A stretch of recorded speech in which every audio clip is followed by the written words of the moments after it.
Welcome to the One Shot Effect podcast. This is episode 50 with my brother Hussain. Is that how you say it? Yeah. Perfect. You nailed it first try. Hussain from Dubai. Who is Yeah. Hussain? Welcome to the podcast. Thank you, Felix. Glad to be here. Who is Hussein, huh? This is a very interesting question because my friends don't know who I am. Like they don't know how to classify me. I don't know how to classify myself. So it's interesting. He, it's like I studied engineering, right?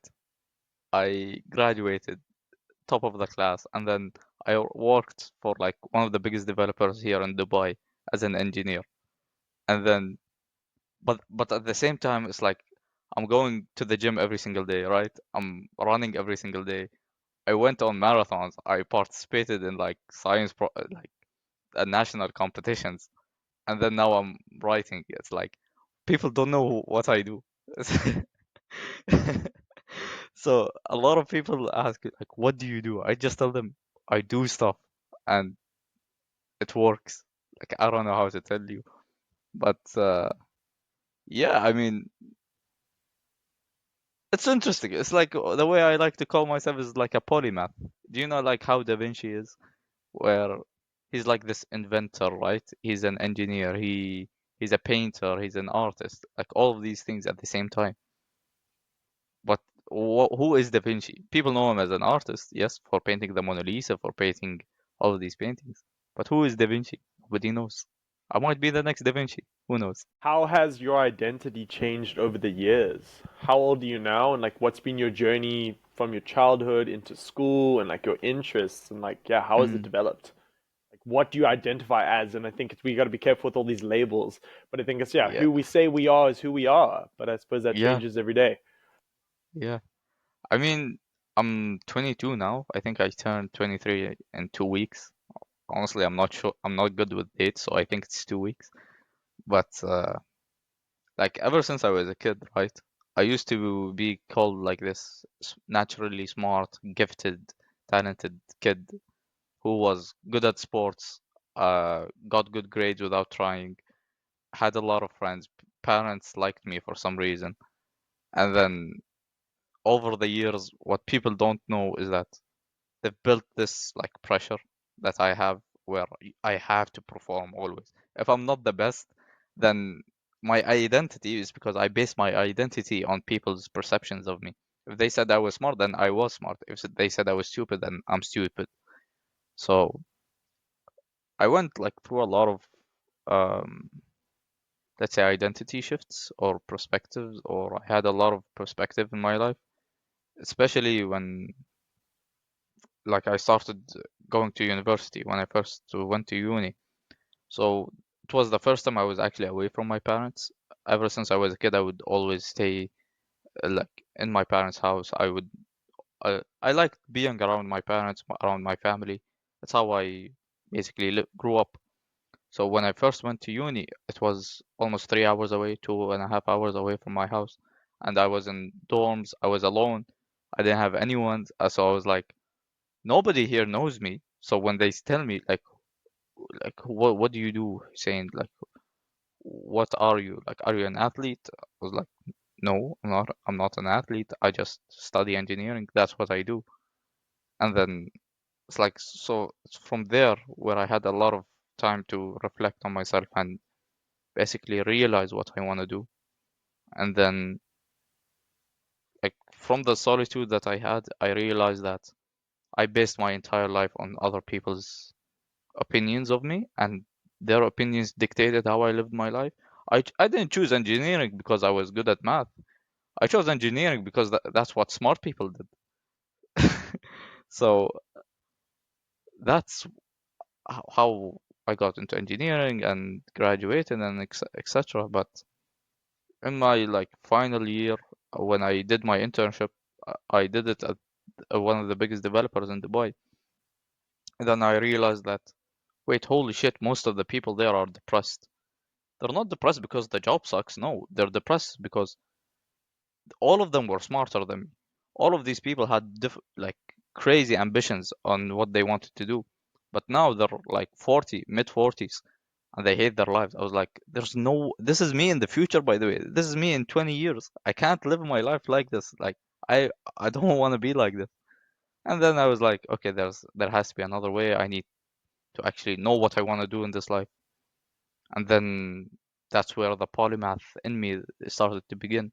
I started reading about like psychology, history, all of these things, and slowly but surely I'm still creating my identity, let's say. So right now I don't know what to call myself, like an athlete, because I trained a lot. I participate in competitions, let's say running, powerlifting, whatever.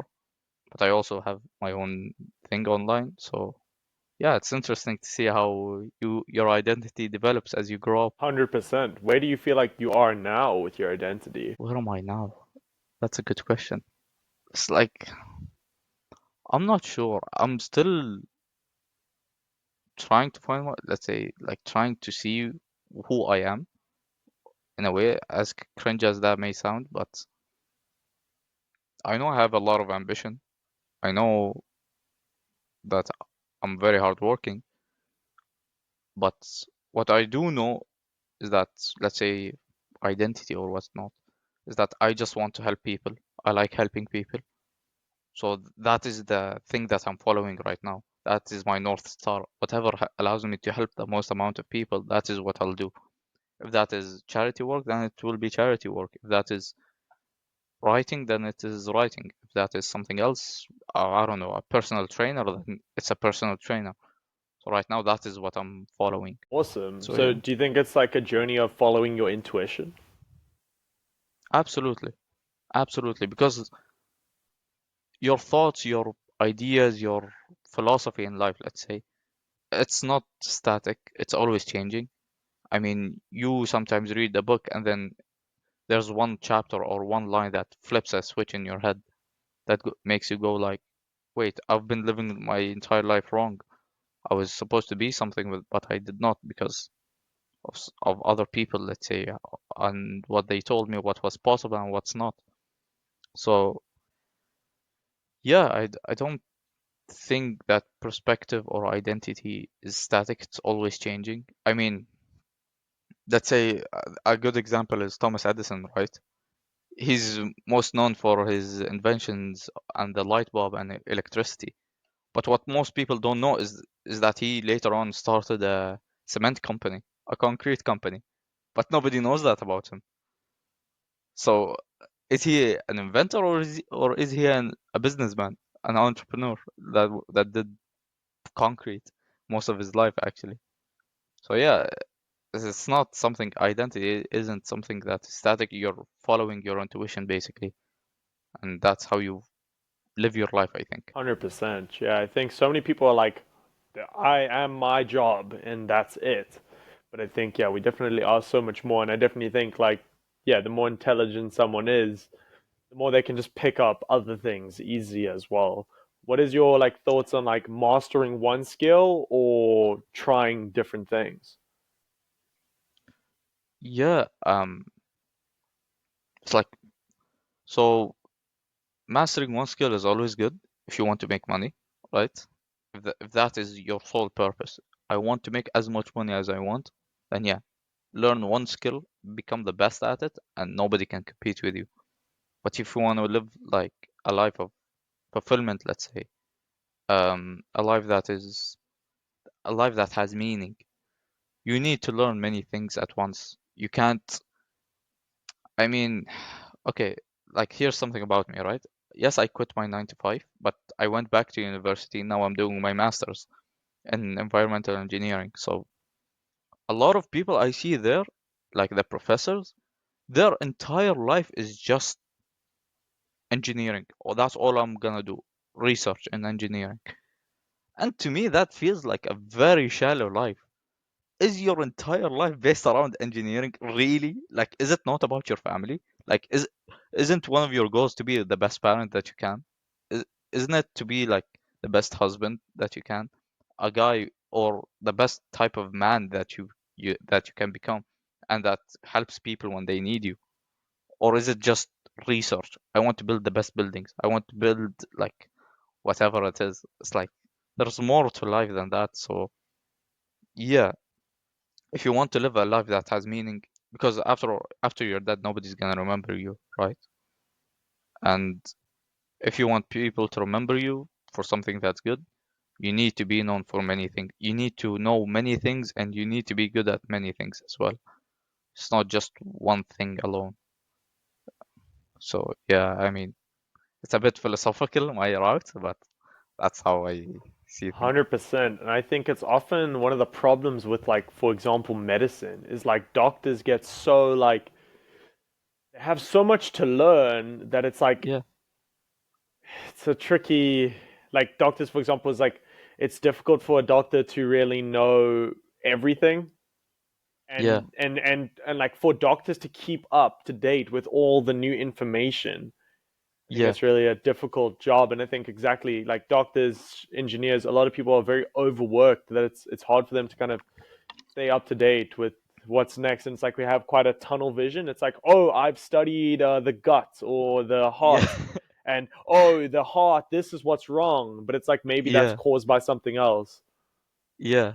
I mean, it's like people get so hyperfixated on small little problems when, okay, sure, it might help a lot of people, but you don't really need to make that your whole life purpose. With, oh, I just want to study the gut or the kidneys. That's my entire life. Facts. So yeah, I mean, uh, doctors are, I don't know how they do it, honestly.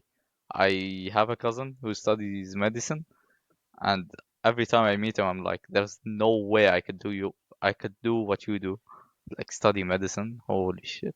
It's like, oh, by the way, sorry for cussing. No worries. Yeah, so was engineering always your first like choice? Um, my first choice was actually to do architecture. It's because I was born and raised here in Dubai, so growing up and seeing all the different types of skyscrapers that are being built every new week, every other week, and it's like a recent project, or not so recent, but when I was in school, they just finished building the Louvre Museum here in Abu Dhabi. So I was like, bro, I can be the next like designer who does this, like designs the new Burj Khalifa or uh, designs the new Burj Al Arab or all of these skyscrapers, right? So I was like, I want to do this. I want to do architecture. But then once my family or the people around me heard about it, they just made fun of me. They were like, you. They said your artistic abilities are stick figures. It doesn't go beyond that. How are you supposed to design a building? I was like, alright, yeah, I mean, you're not wrong. So, and then I was like, okay, now I have to settle for the next best thing, and that is civil and environmental engineering. So that's what I did. And then I did find some success in it. I did like it. And then, yeah, I don't know. It's like, it's just reality hit you, and you don't want to do engineering anymore. Because engineering is more of a mindset than just math and calculations. It's how you think of solving problems. It's how you approach problems that you have.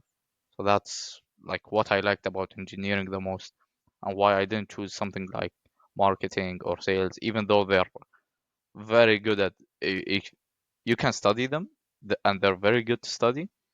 But yeah, I like the problem solving route more because ever since I was a kid, I was good at math, I was good at science.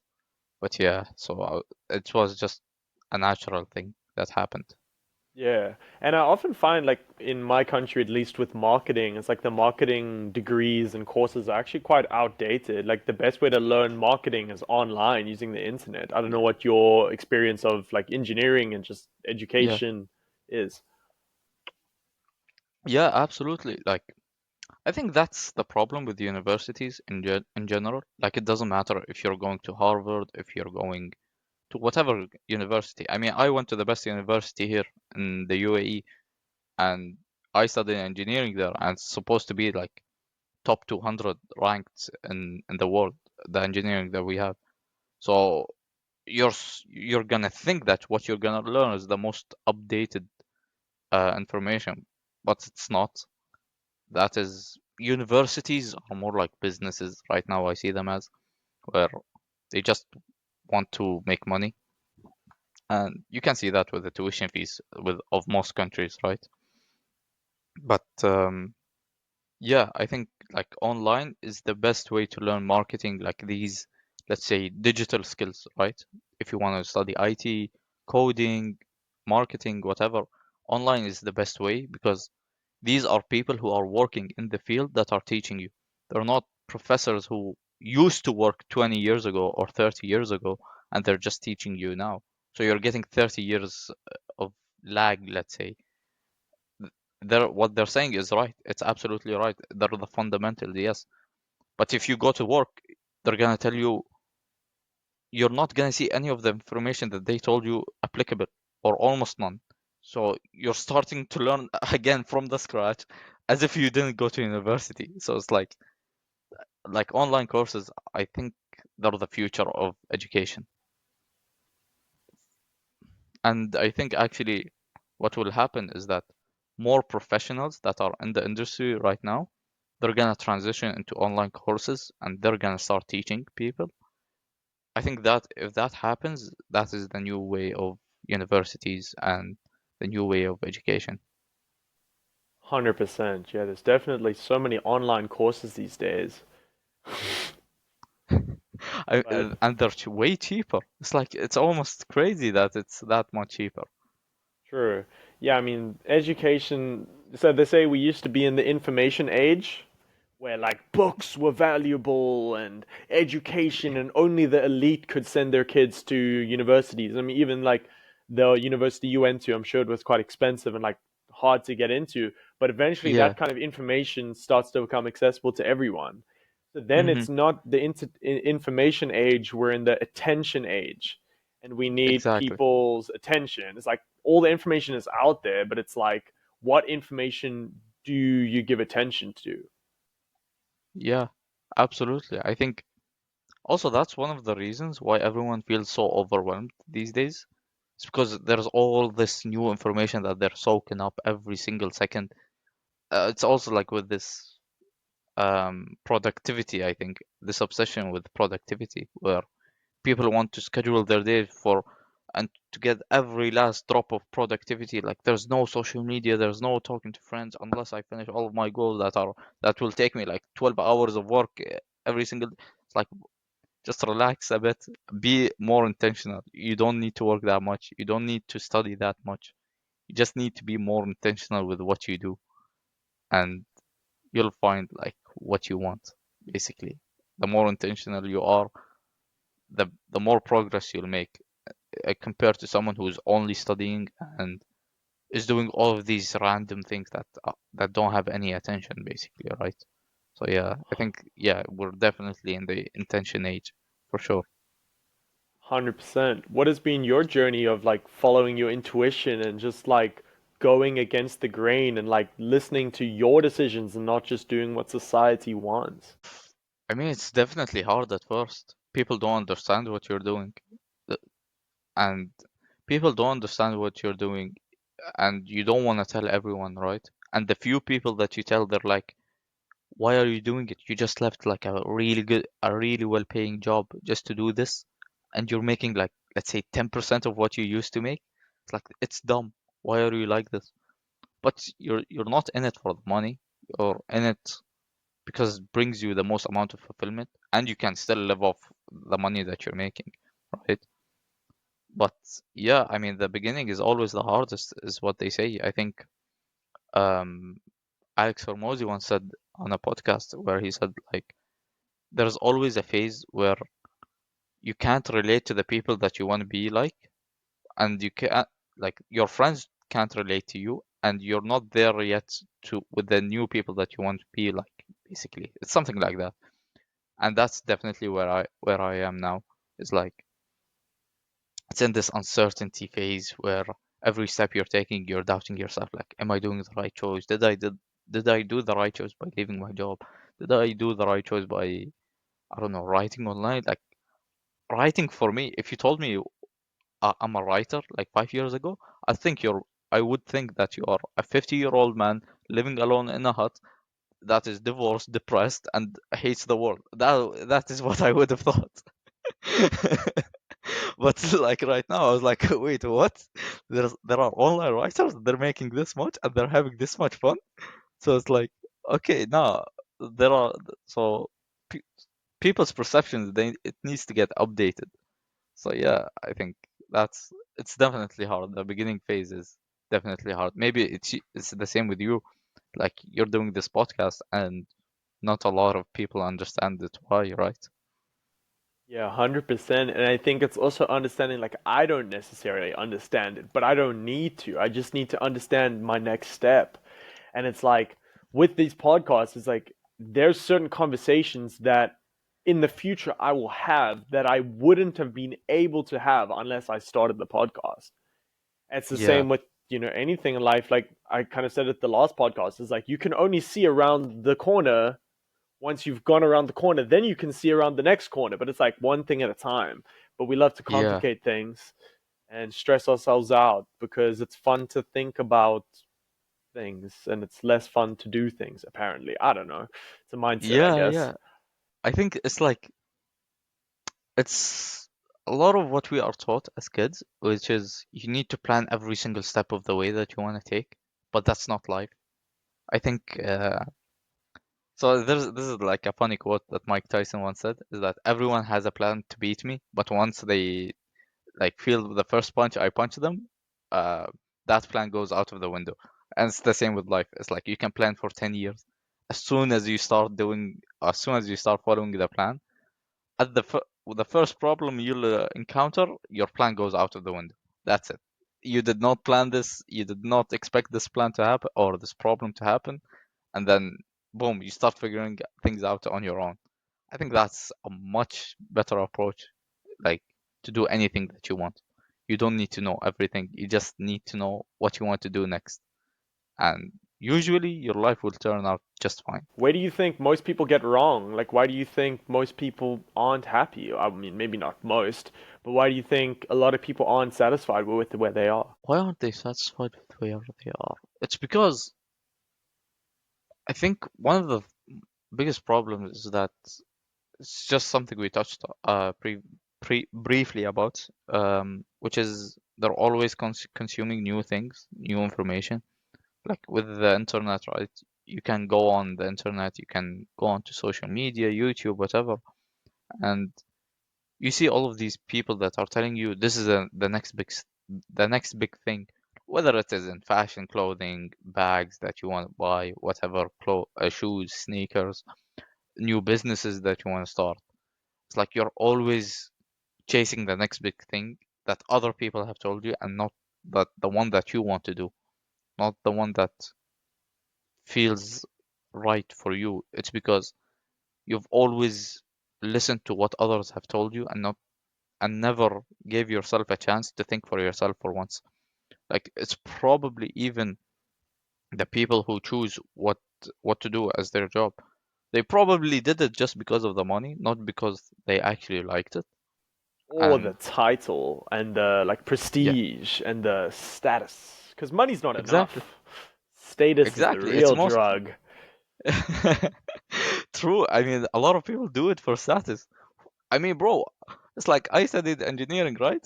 I was also debating of going into IT, but one of the biggest reasons why I chose engineering is first, all of my family members, my cousins, my uncles, even my siblings, they're all studied. Most of them, 90% of them are engineers, and the other 10% are doctors. So in our family, it's doctor or engineer. There's not no in between. So when I was thinking about maybe I want to do like IT, computer science, right? I was like, there's no way in the future I'd sit down with my nephew or like let's say grandkids and they tell Hussein, what did you do for work? What is your title? Oh yeah, I work in IT tech support. It's like, nah, bro. There is like I'm an engineer, like I lead projects. Like there's a certain prestige that I'm getting. So yeah, I mean, prestige is a massive thing or a massive motivation for why people do things. And 100%. Is yeah, that and a big it's part of just Dubai culture? the status. Yeah, Like, is there are wait, people quite competitive? Is it like everyone's trying to be a millionaire or I think so. There's like a lot of stigma going around in Dubai, thinking that everyone here likes to flex what they have, right?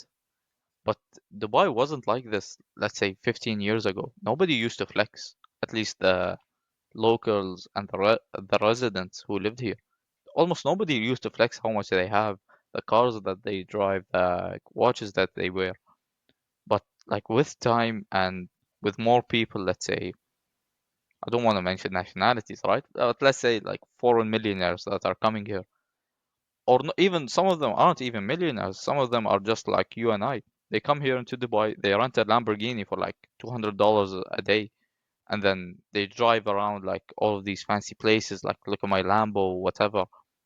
But most of them are just rented. So the people here who actually have the money, they said, wait, I have a Rolls Royce parked in my garage that I almost never drive. Let me flex that real quick. Let me show them what they're missing out, right?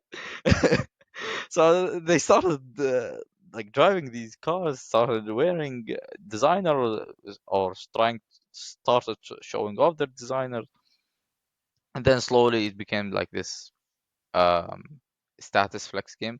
But a lot of the people that I know here, they have a lot of money, but they never flex it. I mean, even me, if you look at my closet, I I don't have any designer clothes. Most of them are tailor-made actually, and that is for one reason, it's because I'd rather have one of one piece than that costs a tenth of the price of a designer clothes that is better quality. So yeah, like in Dubai, there's a lot of people who play the status game, but most of them, if you see anyone who plays the status game here in Dubai, they're either new here or they're just insecure.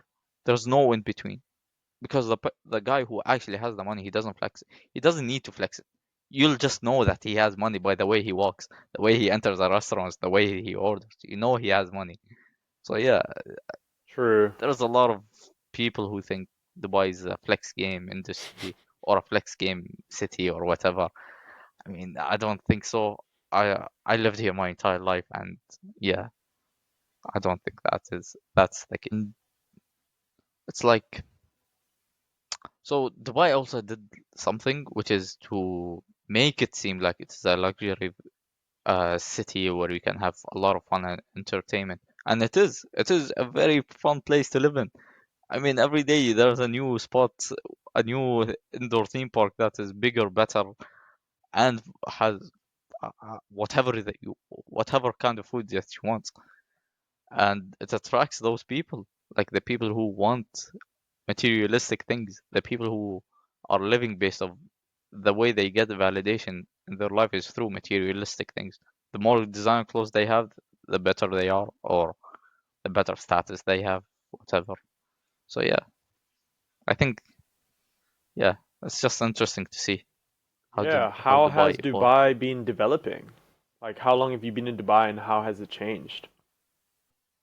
I was born and raised here my entire life, so I've been here in Dubai, let's say 22 years, and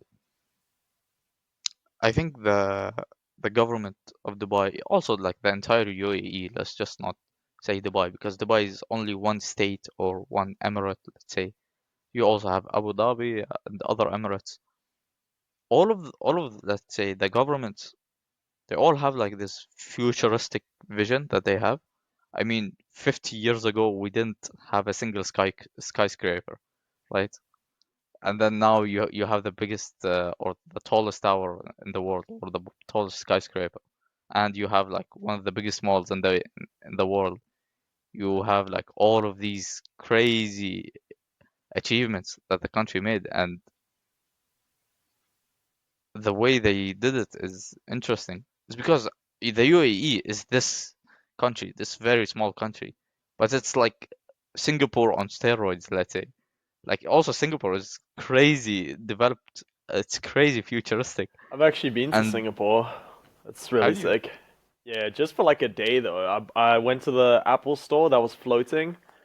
Yeah. And like yeah, I watched that movie Crazy Rich Asians, and I actually went to like a lot of places that was in that movie. How was it? How was the Good. trip? Yeah, really cool, really advanced. Like you said, that's a real city. That's a New York City level city. Like I live in the city Yeah. of Cape Town, but it's not really a city. Why is that? Is it like, I mean, it is in the name, the city of Cape Town. I mean, like I guess it's like it's more of a town. We have a ah, few skyscrapers, but like it's really a tiny city compared to Singapore or Dubai or New York. yeah, yeah.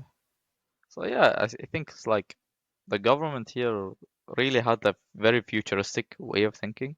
Like also, and they cared a lot about education. It's like they spent, I don't know how much, how many millions, maybe billions on education. It's like, so for the first like few decades, anyone who wanted to study abroad, because at the time we didn't have universities yet, at the first 5 years of the country. So anyone who wanted to study university, the government would pay like full scholarship, no questions asked, to any university that you get accepted to in the US, Canada, Australia, the UK, whatever. And they still Wow. have that kind of, yeah, uh, until up to PhD, by the way. So it's not just undergrad. Um, and they still do have that kind of spon or program, but you need to get better grades, etc. And like for me, even when I got accepted to the best university here, the government paid for my tuitions. Like even for my master's right now, I got a scholarship by the government to study. So I'm very lucky, like to have zero student debt.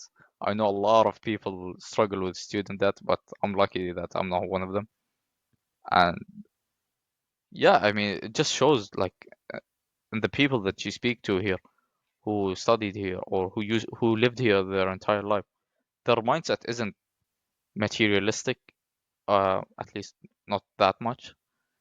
Um, a lot of them care about like helping others. Like I think it's in the culture, right? Where so here in Dubai or in the UAE in general, there's a huge culture.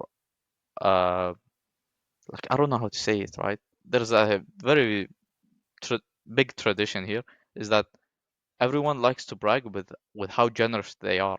So if I invite you to my house, right? You'll have like a 7 course meal, like your favorite cup, your favorite drinks made, and you don't even have to lift a finger. Hell, you might even sleep in my house for like the next week, and you cannot leave because of how generous I am. So a lot of people like that, have that tradition here, or have that characteristic of generosity. So yeah,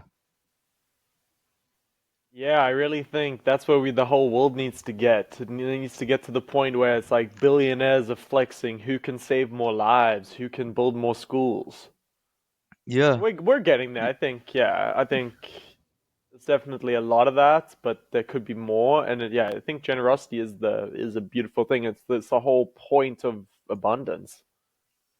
exactly. I mean, in a way, it's like you getting tested, right? Like, I don't know if you believe in God or whatever, but God made, let's say, God or whatever, right? He made few people rich or a lot of people rich and a lot of people not so rich. It's him testing the rich. Like, do you actually help those people or are you just greedy? And for the poor people or those who are less fortunate, you're not getting tested.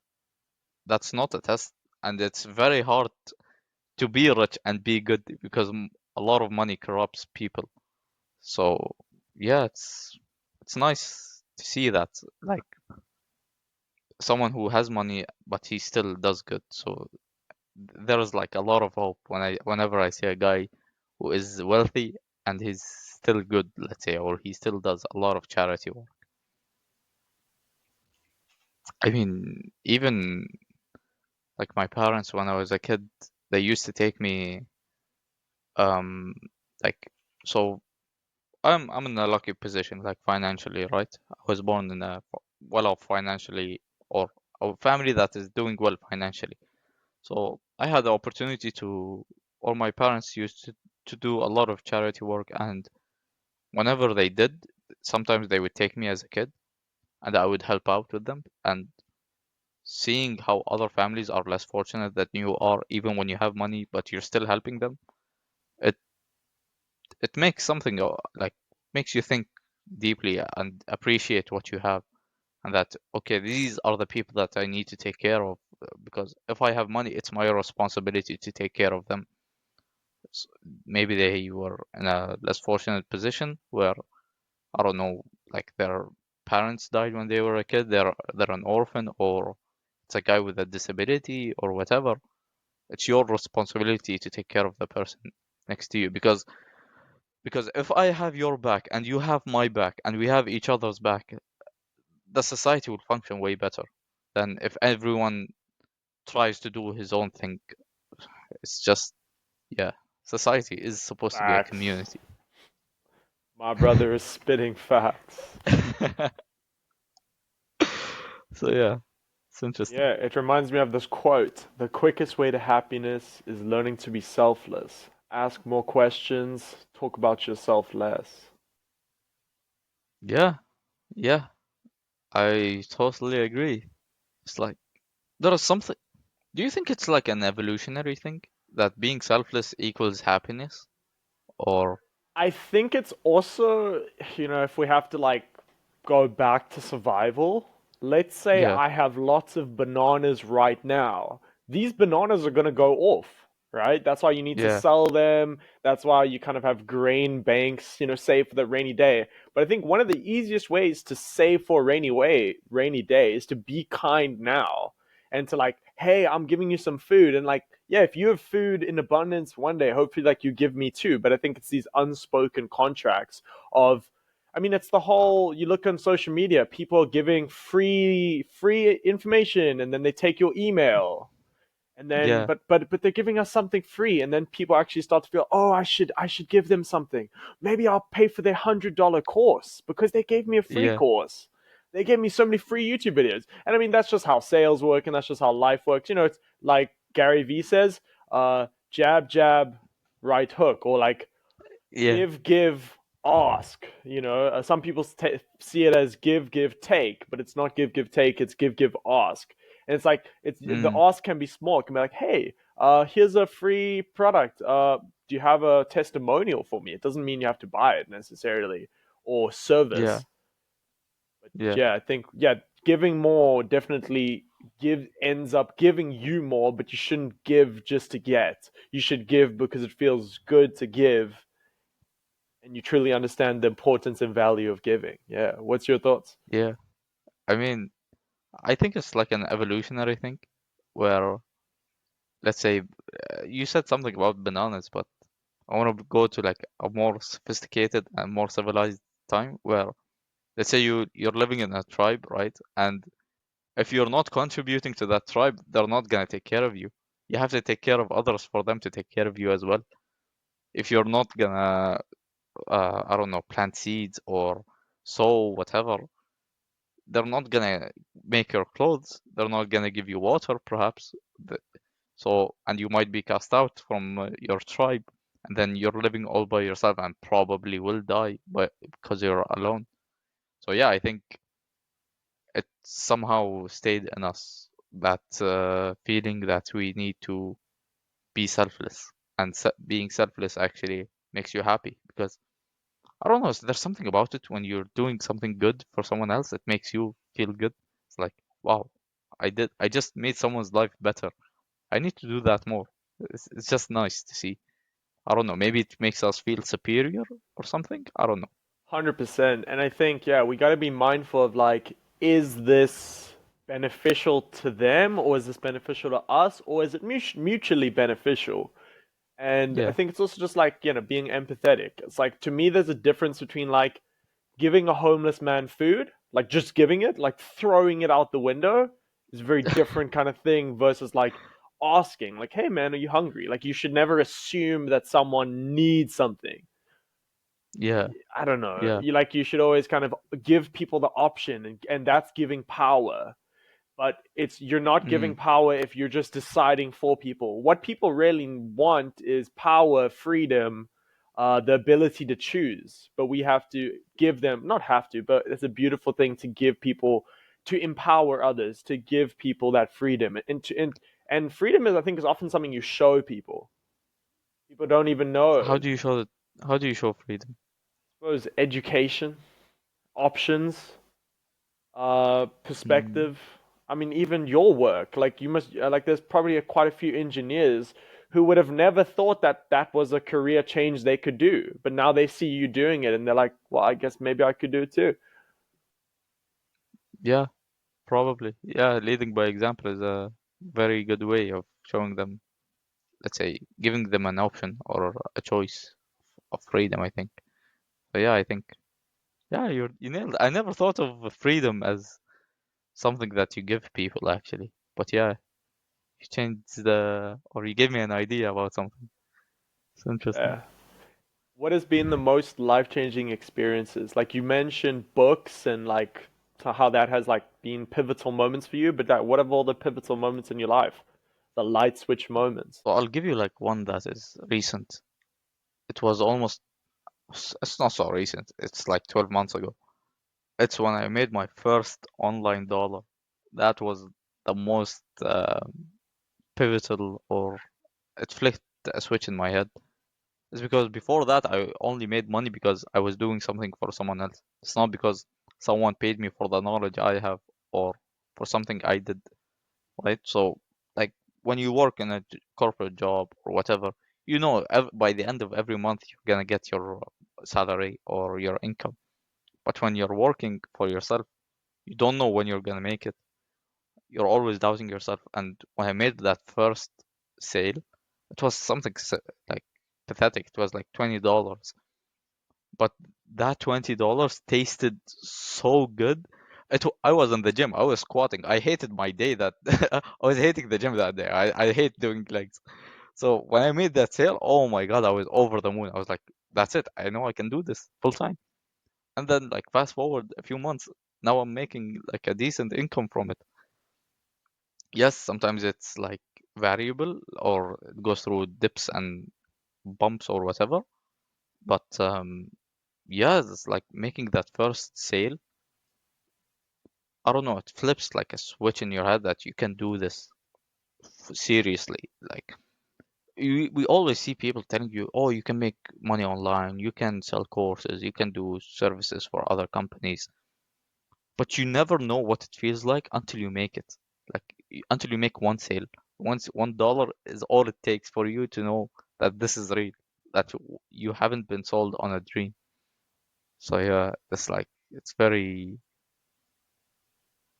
I don't know what to say. I think it's mind blowing. I think it's like awakening. It's like just like what we were told and like what is actually the world.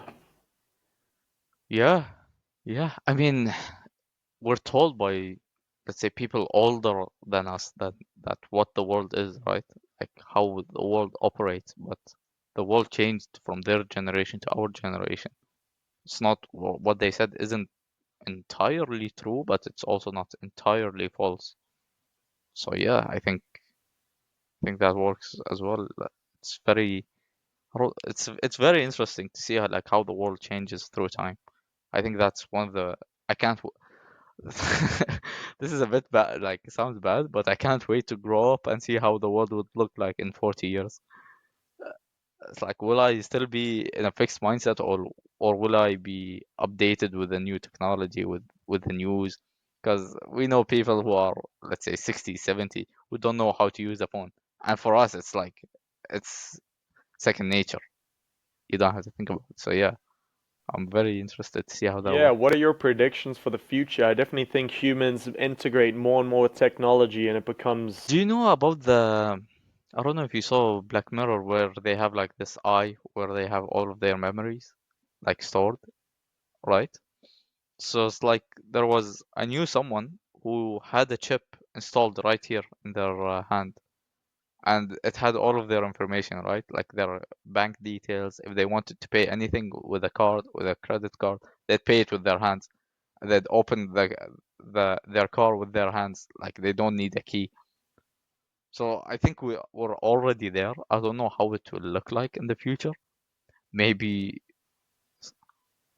uh, it's like there's two ways, right? It's either that we get governed by technology and we let technology govern us because that's productive, and it's not because it's because like let's say with AI, right? AI is gonna replace more jobs than uh or it's gonna replace like millions of jobs, right? The reason why it will replace them is just because that it's more efficient than humans. It reduces, let's say, human error.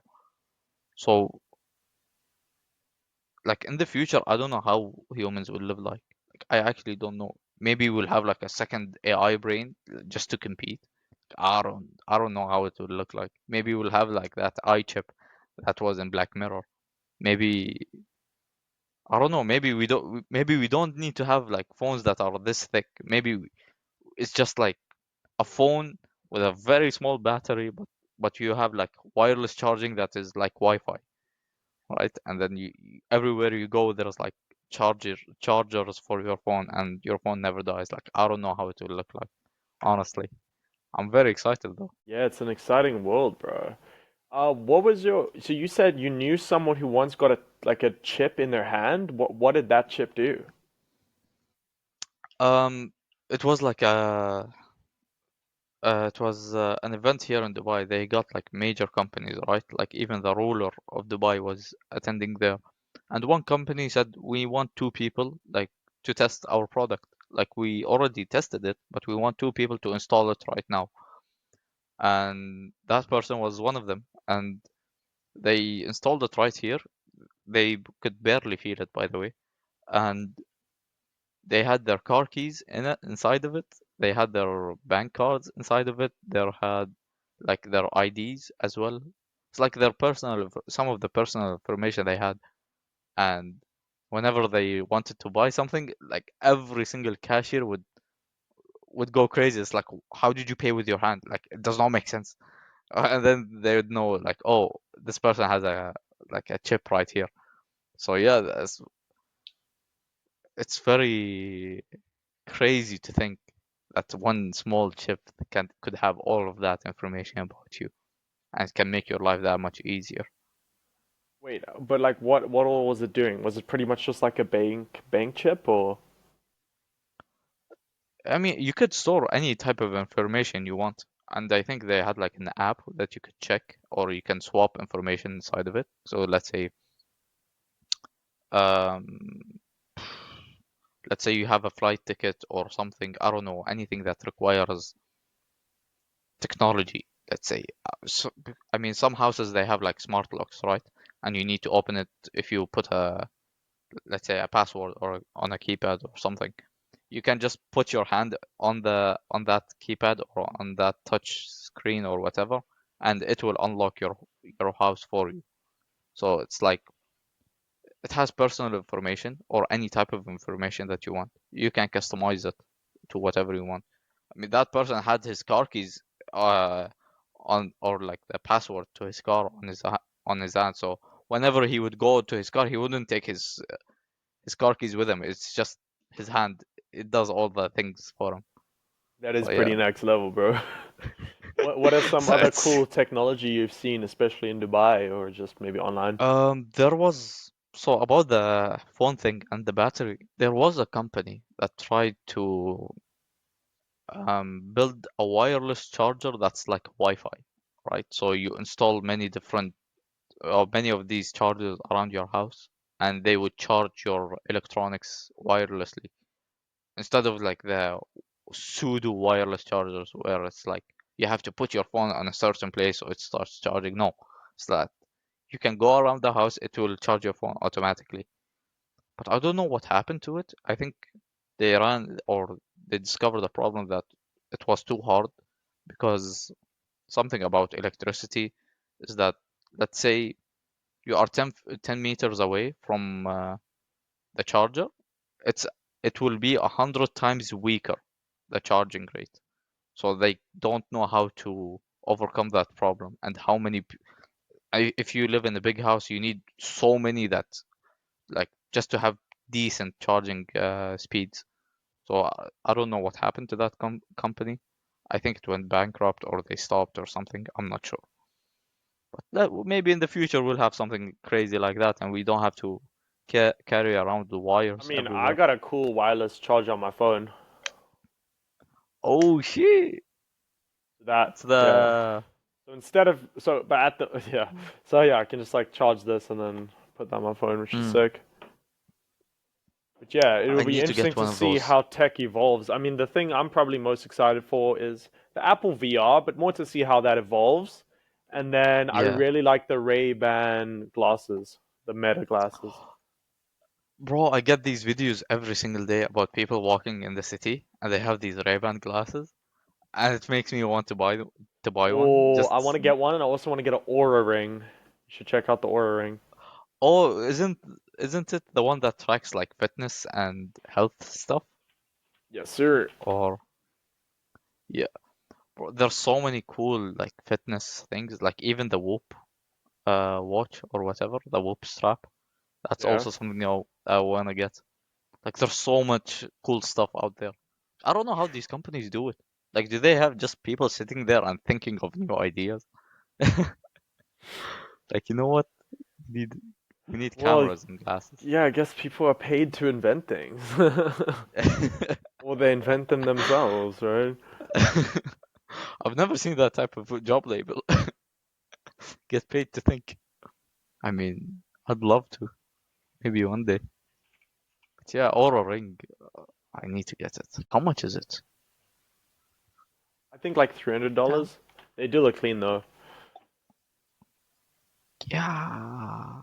My Damn. brother's about to order it right now. I was actually thinking about it, but 300 for a ring?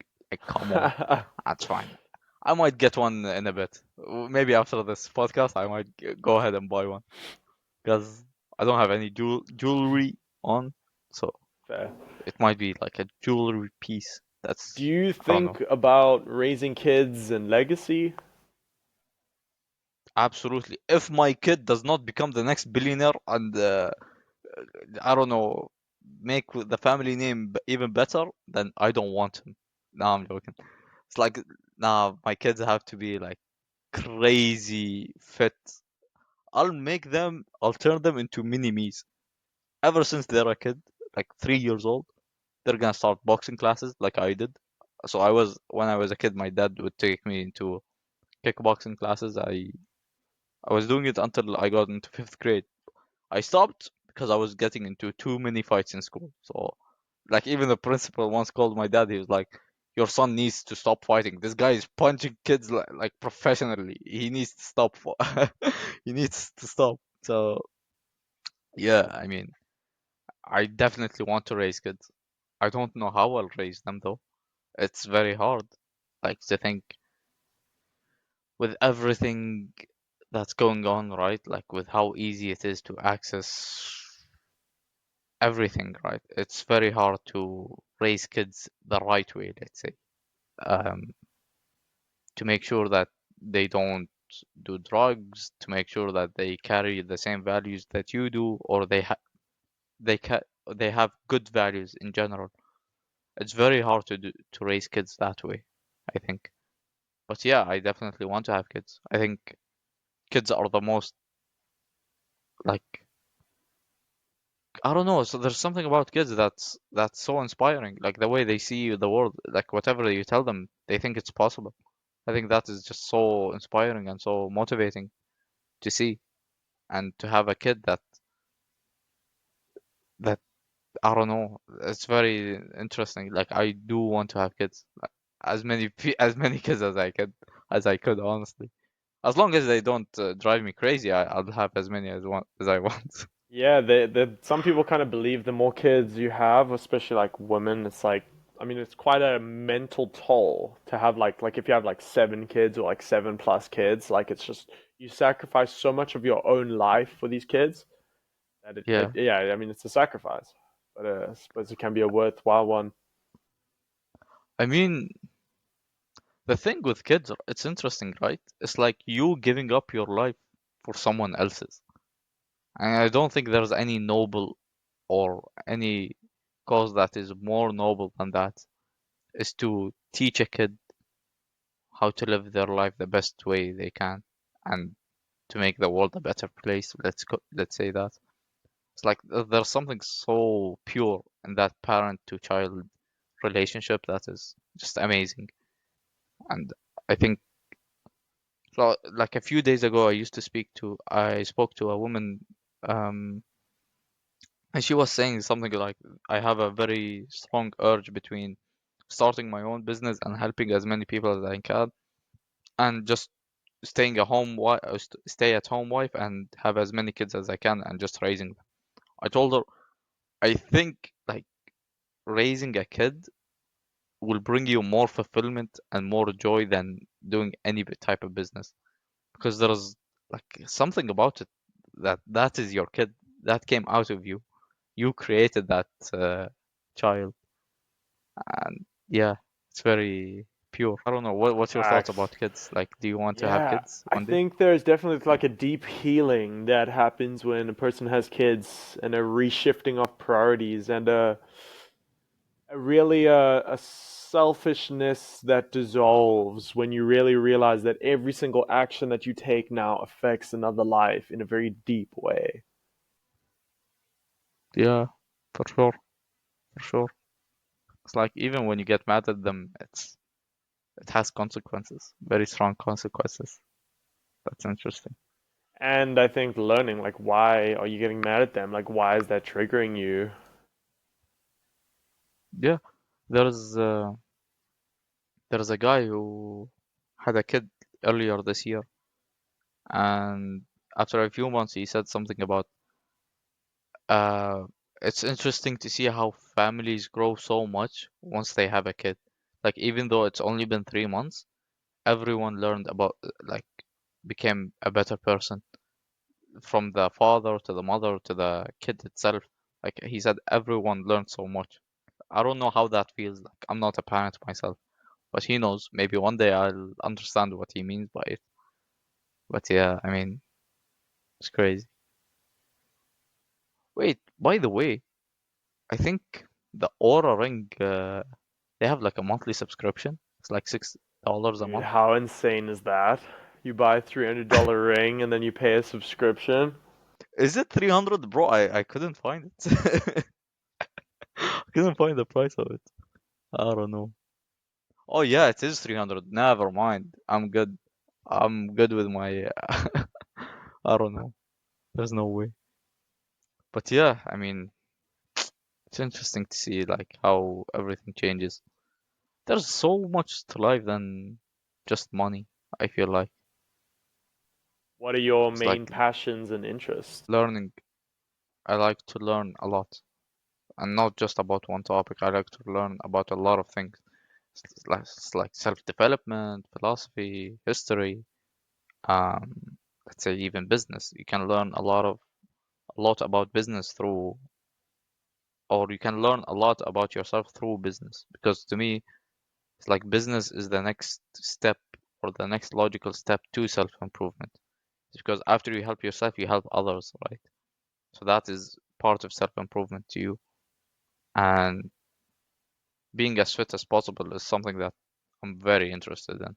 It's like ever since so when I was a kid, I would always play sports. But once I got into university, I stopped for like almost 4 years. So last year, I said, okay, there's no way I can become unfit after being fit my entire life. So since last year, I started working out twice a day, like a weightlifting session and then a running session. And earlier this year, so after almost 12 months of running, I ran my first marathon. It was hell here in Dubai. It's like running a full marathon with no prior experience in running or not having professional training. Just doing it. It was amazing. Like you hate every single minute of it. It took me almost 5 hours. I was in pain the entire time, but after you finish it, it's like it's the most craziest feeling that you can have. And from that feeling, you can get a lot of inspiration to do a lot of new things. And during that run, you learn a lot about yourself as well. It's like I am going. I am willingly doing this. I am willingly torturing myself for the next 4.5, 5 hours. And then, like, all the thoughts that you have during that run, you understand so much about yourself. Like, even if you don't want to go on a marathon, let's say, or something, like just going on a long run, let's say a 15-kilometer run, and just going on that one for the first time in a long time, you'll have so many thoughts. It's like everyone is either at home sleeping in their cold rooms, with warm blankets, whatever, but you're out there running, sweating, doing something. You're questioning your life choices, but then after you finish it, you know that you can do something much harder than what others are doing. And it's just inspiring. It motivates you to do more. It motivates you to be better, Yeah. for the next time And I to do think it's better. also seeing all the other people who are also choosing themselves, you know. Yeah, yeah, it is. It is like that. It's like, so this goes back to like me taking care of your back so you can take care of my back, and that is like, let's say I am being so fit, I am learning all of these things. It's not for me. I'm doing all of this for you. It's for me to help serve you better. I'm not living this life for me. Mm, bro, that's so Yeah, and true. And have you always thought that way, or like, what has been your journey with like, yeah, like, where do you choose to put your time? And is it all for you? Is it for others? What has that journey been? it's it goes like both ways, right? So right now when I write about the things that I enjoy reading about, that I find interesting. But when I share them with the world, others find it valuable as well. Is that I'm doing all of this legwork that I did while I'm reading about something, and I helped explain it better for you to understand this information easier. And that, so it goes like both ways. I'm doing it for me, but at the same time, it helps you. So that's how it happens, I think. And I've always thought about this, like ever since I was a kid. As I said, it's like when I was a kid, I would go with my parents and we would do this charity work, right? And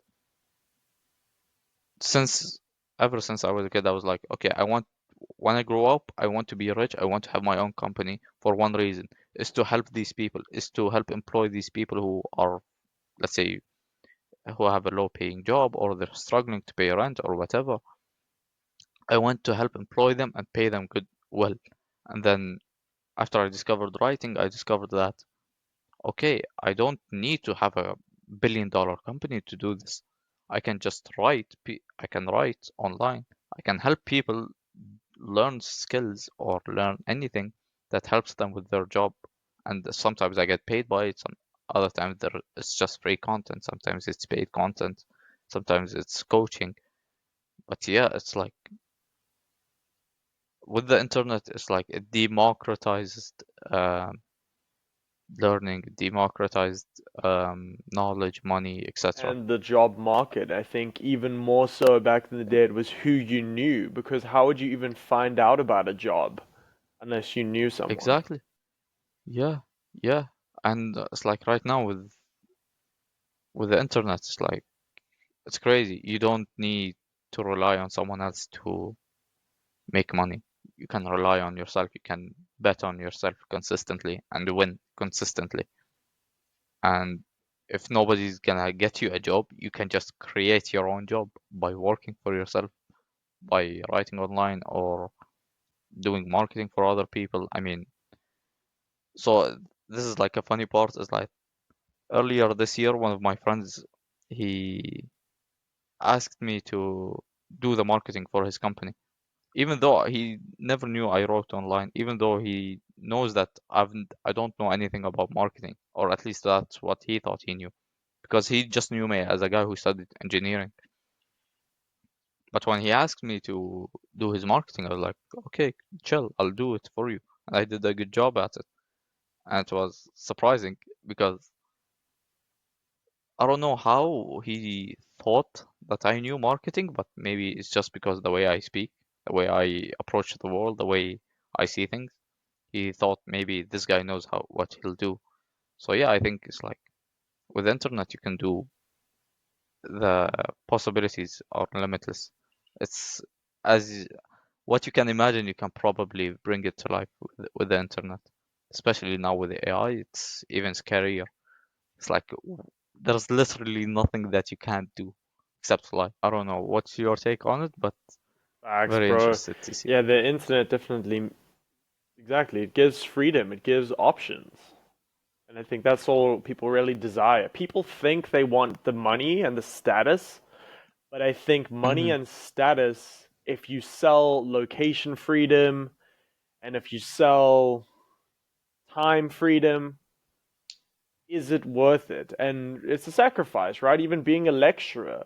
But some people might say, yeah, I want to be in person, I want to interact with students. But other Yeah, people might say, I'd rather work online and build an online, you know? yeah. I mean, Jordan Peterson was one of them.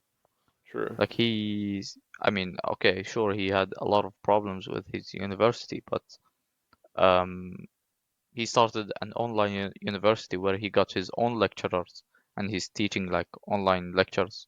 That's He would get like cool. a small audience and then he would sell that lecture to a wider audience. And he democratized, let's say, information, right? So it's nice to see like how people are using the internet for good. It's hopeful. There's hope with humanity. That's beautiful, bro. Yeah, what has been your journey with writing and how do you see it evolving? At first, I didn't know I wanted to be a writer. I just did it. So when I started writing online, I used to only write about the things that I found enjoyable, right? So I would talk about business, I would talk about marketing, I would talk about sales, I would talk about making money online. So every other month I would talk about a new topic, but then I realized that not I didn't enjoy any of the topics that much as I enjoyed the writing process, the creative process. And that's until like a few months ago that I realized, okay, I enjoy thinking about new ideas. I enjoy about approaching a problem that's in a similar way to what it is right now, or approaching a problem that is in a new way and seeing how different things relate to this problem, let's say. So it's like with how business and self-improvement, right? Is that I said that business is the next step to self-improvement. And at first, I did not think of that until I started writing about it and I noticed how it impacted my life. I was like, okay, maybe what I do or what I'm writing about isn't necessarily what I care about. I enjoy the creative process from it. So that's how I fell in love with writing, let's say. It helped me organize my ideas. It helped me like explore the things that I enjoy the most. It allowed me to live the life that I want. I never thought I'd be a writer, I'll be honest. It just happened naturally. I don't think you find what you love. I think it finds you, but through trial and error. You have to try a lot of things to know that you don't like them until you find the thing that you do. Because everyone thinks they know what they want, but once they have it, they don't like it. So, and the only way you know that is by trying it yourself. So that's how I ended up with writing. 100%, bro. Life is a journey of finding what tastes appeal to you. Yeah, It's about developing that's a your nice quote. taste and trying different That things. that's a nice quote actually. You can quote me, bro. Um, Don't worry. huh? You can quote me in your writing, bro. And you can quote me Yeah, in yeah, your book, I bro. will. I'd quote you for sure. Felix Cousins, So, how much of your writing is. writing is seen by the public, and how much of your writing is just private, and how has that journey progressed? At first, I would write like almost everything online, just like what thoughts I had. They so what I post online it doesn't seem that it is personal or I had a personal realization. It's just the way that I write it. Right? I don't want to.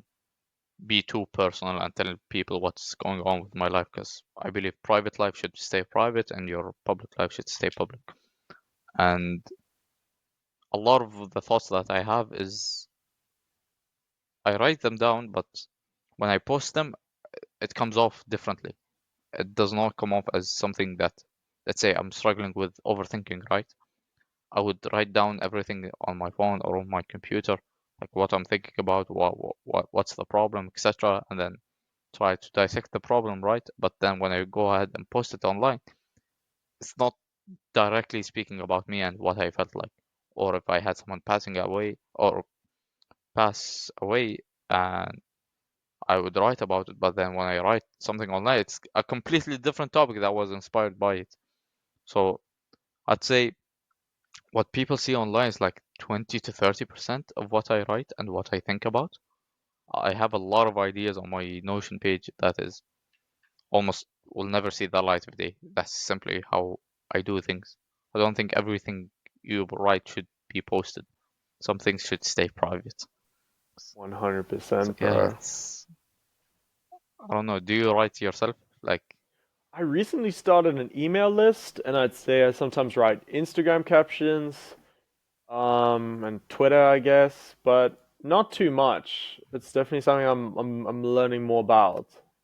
Yeah. yeah, how's the how's writing for emails? Because I know social media writing is very different than emails. I enjoy It's emails the most. good. I keep them chill, keep them casual. It's like an update of me, update of the podcast. Yeah.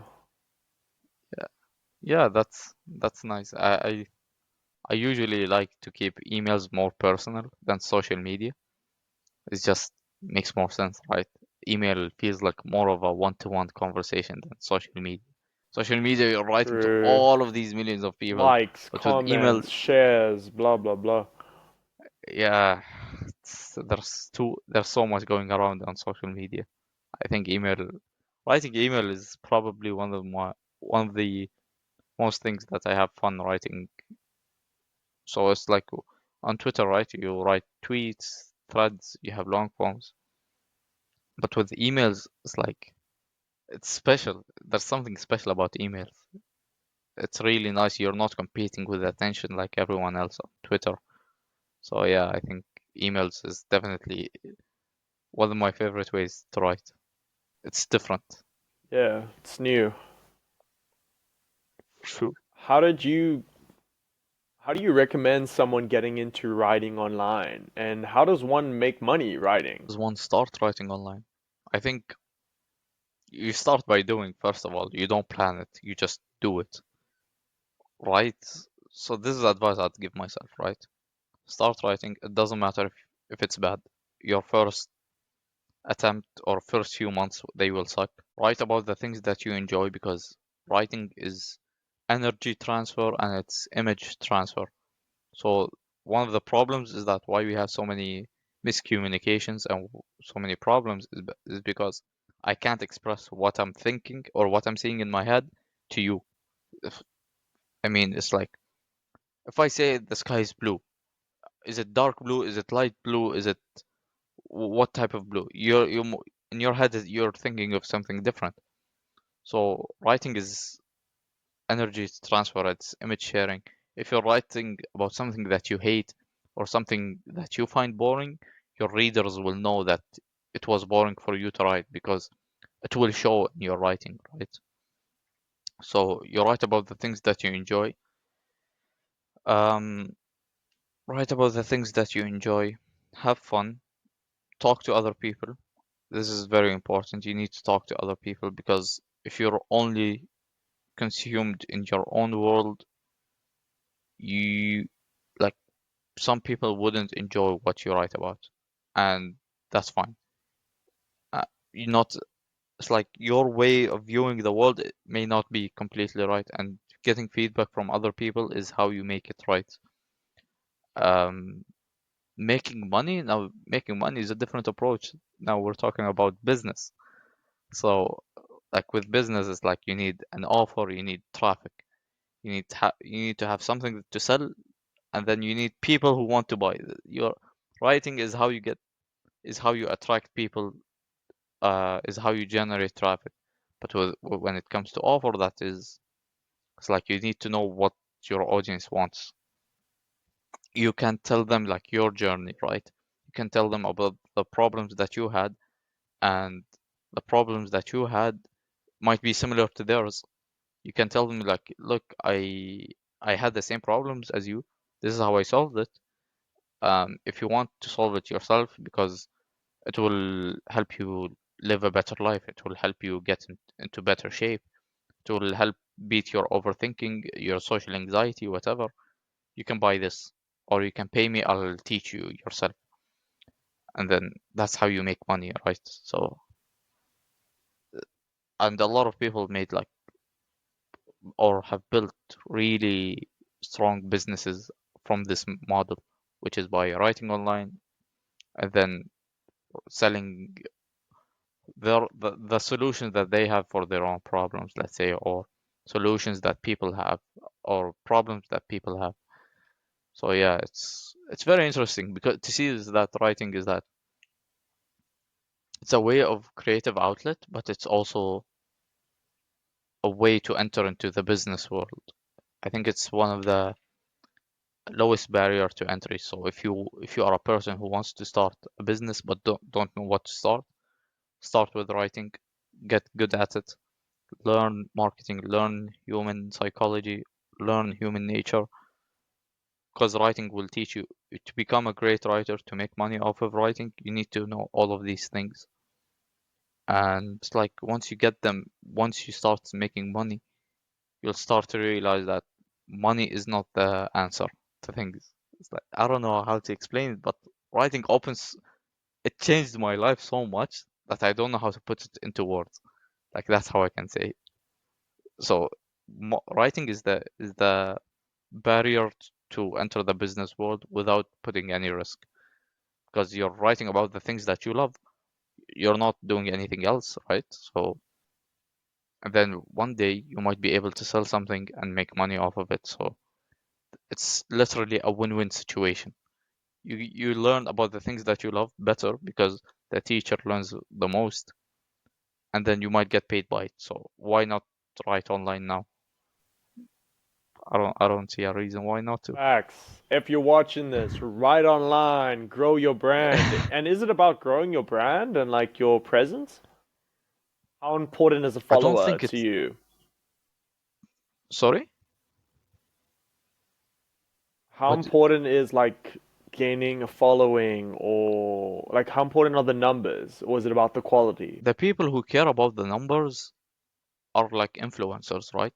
So their idea of making money online is by hoping that one day they open their email and they have an offer from a company that wants to sponsor them. They're basically like billboards on the internet. But if you're a small creator, let's say, or a small writer, someone who doesn't have millions of followers or hundreds of thousands of followers, you can still make money by having good quality ideas. Because there's like life is yin and yang, let's say.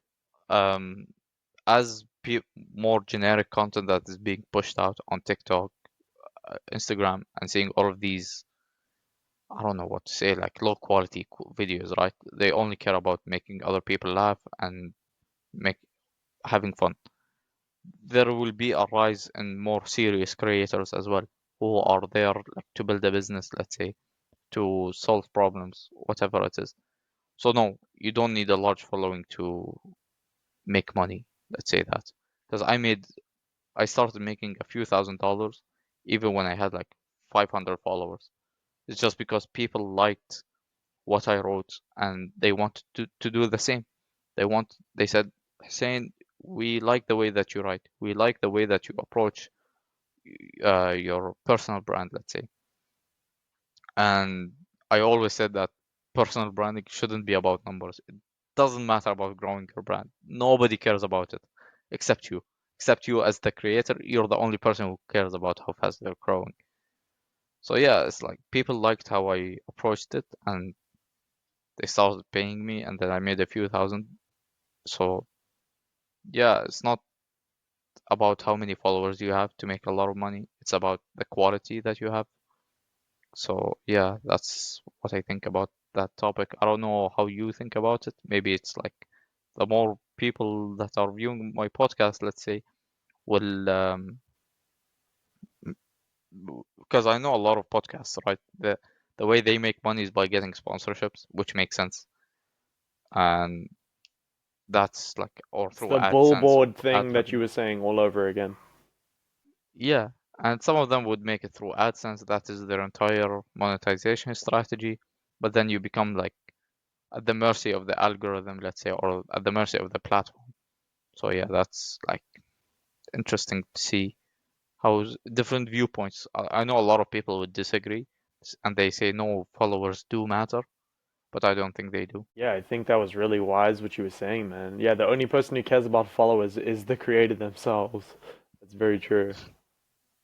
Yeah, I mean, I don't know, like the thing is, you don't see most of your followers. You will never speak to them. So I don't know why they put so much emphasis on just a number. They forget that if you have 100,000 followers, let's say, or 10,000 or 1,000, that you have 1,000 people following you. Do you know what that is? Like, can you imagine that many people in one room? Probably not. Yeah, I think, and it's also about, it's not about having more followers, it's about having the right followers, right? Yeah, yeah, absolutely. What are your thoughts on manifestation? And do you think like writing your visions, your dreams is important? Manifestation. I'll feel like a white girl saying this, but or white girls would hate me, right? I'd say manifestations doesn't exist. Like that does not exist. I believe that you have a vision and you work every day towards it and you eventually achieve it, yes. But just saying, oh, next year I'll make $1 million. That's it. I put it into the world. I'll make an ex the universe knows what I want. It doesn't work that way. Come on, man. Nobody became a millionaire by sleeping all day. There's no, it's just not gonna happen. It's like, so yeah, it does not make sense. Like, I don't believe in manifestation. A lot of, I believe that you can write down your goals, yes. If you have them in front of you every day, yes. Your subconscious mind starts working on it without you knowing. And eventually, like after a few years, you will have what you wanted. But that's not manifestation. That's your subconscious mind. So yeah, I don't believe in manifestation. I think that is total BS sold to people who I don't know, who are lazy that don't want to do anything. Fair. I don't know what's your thought about it, but yeah. I think, it's you can call it manifestation, you can call it knowing what you want in life. But Hmm. it's also, you could call, like, it can be disguised as laziness. It's all about like your intention and what is really true to yourself. It's only one person really knows what they want and how bad they really want it and why they want it. I think it's important to know why you want things. It's, to manifest a car, great. You want a specific car, great. Why?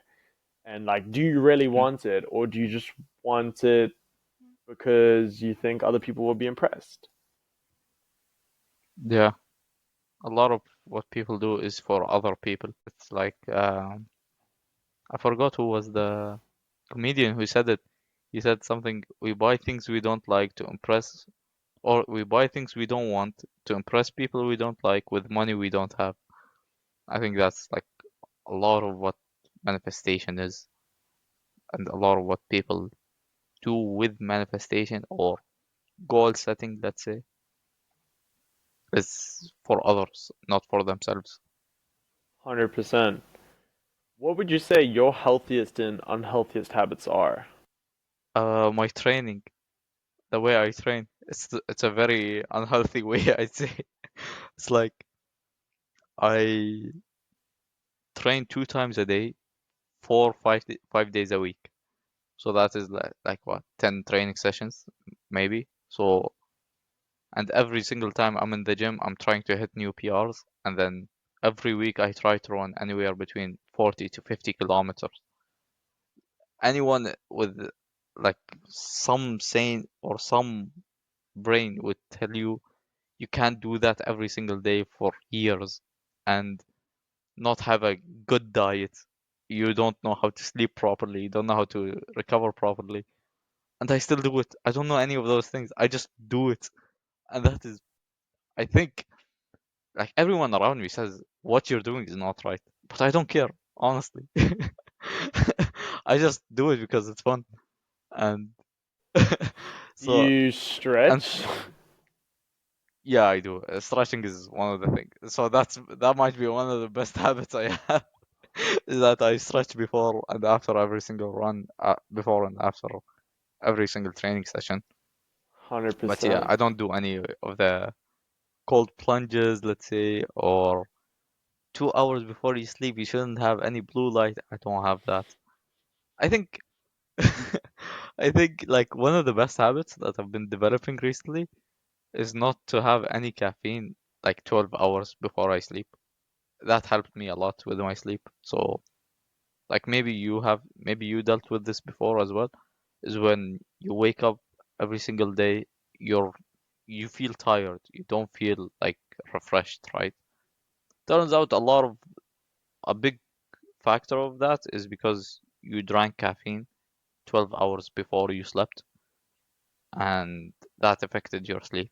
So I'm slowly but surely trying to improve my sleep, like not have an alarm. I wake up with the sunlight, etc. But yeah, I still sleep in every single day. I'm a lazy guy when it comes to sleep. I love my sleep. I can't give it up. What does a day in your life look like? Oof. I wake up 10:30, 11 a.m. I have my first cup of tea, right? And then I start writing, What type of like tea, by the what's on way? my head. Cup of tea, yeah. What cup Do of you have one tea? as well? What kind of tea? Oh, it's like tea leaves, red tea leaves with milk, and sometimes I put cardamom or saffron in it, and it's next level. It's better than coffee. I don't know if you ever tried it, but you have to.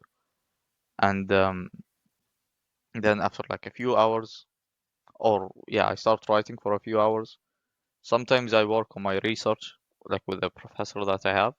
Sometimes not. It depends if the professor needs me. Then I eat, and then I write a bit more, like find think or start reading about things that I enjoy and write about them. So that's like almost 4 hours of my day. Most of it is just writing and idea generation. And then by that time, my brain is almost fried. So I stop. I have my second cup of tea. I had this before the call with you. And then I go to the gym for like an hour, half an hour, or usually 40 minutes, 30 to 40 minutes, and then go for a run for an hour, and then I'm back home. And then I have a 2 hour eating session because gotta get those gains. And then you start off with writing again, and then play video games if I want to. I can watch Netflix. I'm a very, let's say, a boring guy, right? But this is the most fun I have is when I'm at home writing. A lot of people hate it, or a lot of people would see it as boring, but they hate Mondays. I look forward to Mondays. It's because I design the life that I want. I even work on the weekends. I even write on the weekends or work on my research on the weekends. It's because I enjoy what I do. Most people hate it, so that's why they don't look forward to Mondays. And I don't mind like working that much or writing that much. Bro, it's so important to enjoy what you do and to make sure it's not draining you because I think so many people do jobs until they can't anymore and then their employer just finds someone else. But yeah, I think it's so important to think longevity, long term, and think one step further than survival, thinking how can we thrive? And you see that in pushing yourself physically. You feel better, right? Yeah, yeah. The the runner's high that you get is It's something I chase every single day. It low-key became like an addiction to me. And like every time you hit a new PR, let's say you run 10K, let's say in under 50 minutes, or in 50 minutes, or in 55 minutes, and you hit a PR, you did it faster. You feel that much better, even though it was torture when you were doing it, but it feels so good once you do it. Even when you're lifting weights, I don't know, you lifted, let's say, 10 kilos higher or 10 kilos more, you feel so much better after you do it.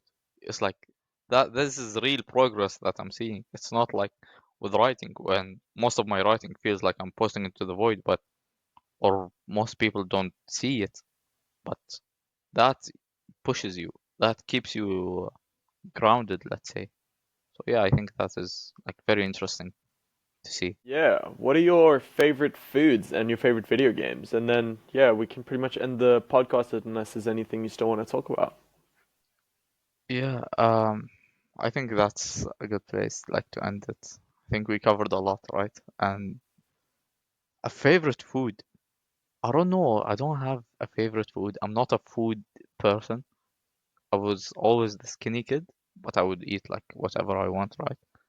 There's a place in Dubai that I'm really enjoying right now. It's called like Pitfire, and it does some crazy ass pizza. So I'm really enjoying their pizzas right now, but I don't go there every single day. I'm not a food person. If humans could live off without eating food, I'd be the first one to do it. I'll admit I'm very happy to live off just tea. If I could do it, I'd do it in a heartbeat. But yeah, so yeah, I'm not a food person. It's also one of the reasons why I'm so lean, right? Like a lot of my friends say, "Oh, you're so lean. Do you not eat?" I was like, "No, I don't eat. I don't like eating." But yeah, favorite video game. Have you heard of a game called League of Legends? Yeah, unfortunately, I'm one of those players as well. But hey, at least at least I'm really good at it. I'm like top 100 on the server. So just saying, And I'm really good at the you, game. would you ever do like coaching or like how far can you take League?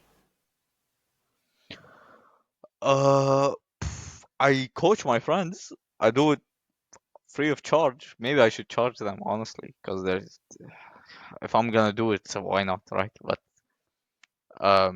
I don't know. There was a time where I tried to do streaming. I tried to stream League. I saw some. It's not really success. I had like 10 viewers. I'd get a few donations every once in a while.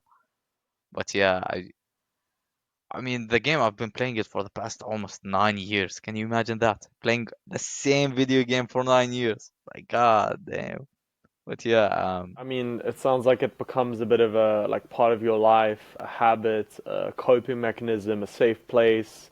Like it's almost like a digital location, and I think that's yeah, yeah. like as you've maybe It's moved houses, or even if you travel, it's still the same game. yeah. It's one of the biggest coping mechanisms I have, which is this game. Whenever I'd go through like um stress high stress phases, that's the time when I play League the most. Let's say when I was launching a course, I would play League the most during that time when instead I should have been focused on the launch itself. Or during universities when I had finals. So the entire semester of university I would not play League. It's only when I get to midterms and finals and like presenting my papers is the time where I play the most amount of League, and I have the most amount of uni work is the time that I play League the most. Somehow I still finish. I'm still able to finish all of my projects, get good grades, whatever. But yeah, League is the biggest coping mechanism there is. Like even my friends who don't play the game, I tell them to not install it because it's addicting. It really gets addicting. So yeah, it's like worse than cocaine. I don't know if you ever did cocaine. I never did it, but if I ever did, I'm pretty sure League is worse. So yeah, don't play League. I think that's a great note to end the podcast. Don't do drugs and don't do League. Yeah, don't do drugs. Drugs are bad. Thanks so much for your time, and we'll link your Twitter in the description below and your website as Yeah, well. Thanks so much for your time. absolutely. Great podcast. Thank you, bro. Thank you so much.